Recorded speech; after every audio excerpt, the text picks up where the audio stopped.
Hello বন্ধুরা, আমরা গিয়েছিলাম ঘুরতে রোহিণী থেকে কার্শিয়াং। তো সবই তোমাদের দেখাবো এই ভিডিওর মাধ্যমে।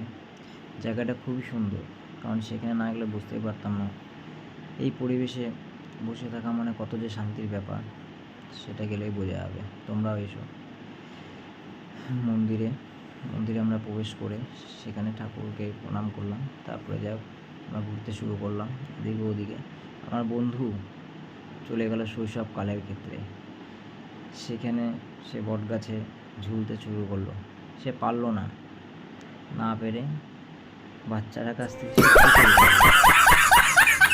বাচ্চাটা এবার ওকে শেখাবে কী করে চড়তে হয়। দেখো, তারপরেও ট্রেনিং দিয়ে যাচ্ছে, কিন্তু এই বাচ্চাটা শেখাতে আমার আরেক বন্ধু শিখে গেল, নাম তার শুভম। সে এখনই দেখাবে, সে আবার ওকে শেখাবে কী করে করতে হয়, সেটা ও দেখাচ্ছে ওকে। এবার বন্ধু দেখাবে কীভাবে চড়তে হয়। তুমি হচ্ছে আসল টার্জেন বন্ধু, কি আওয়াজ।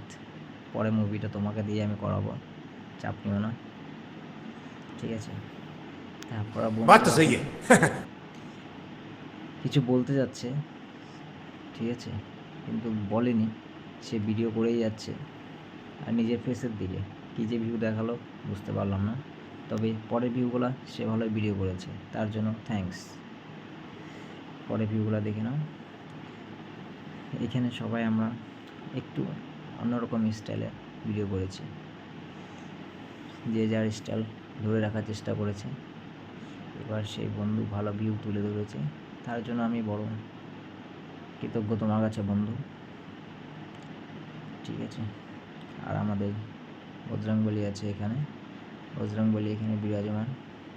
জয় বজরংবলী, সবাইকে ভালো রাখো তুমি, এটাই প্রার্থনা করি তোমার কাছে।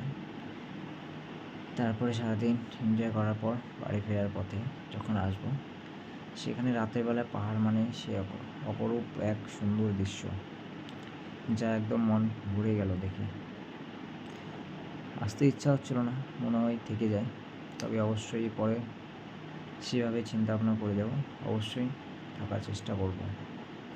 তাই তো বন্ধু, পরে আবার দেখা হবে। শুভরাত্রি।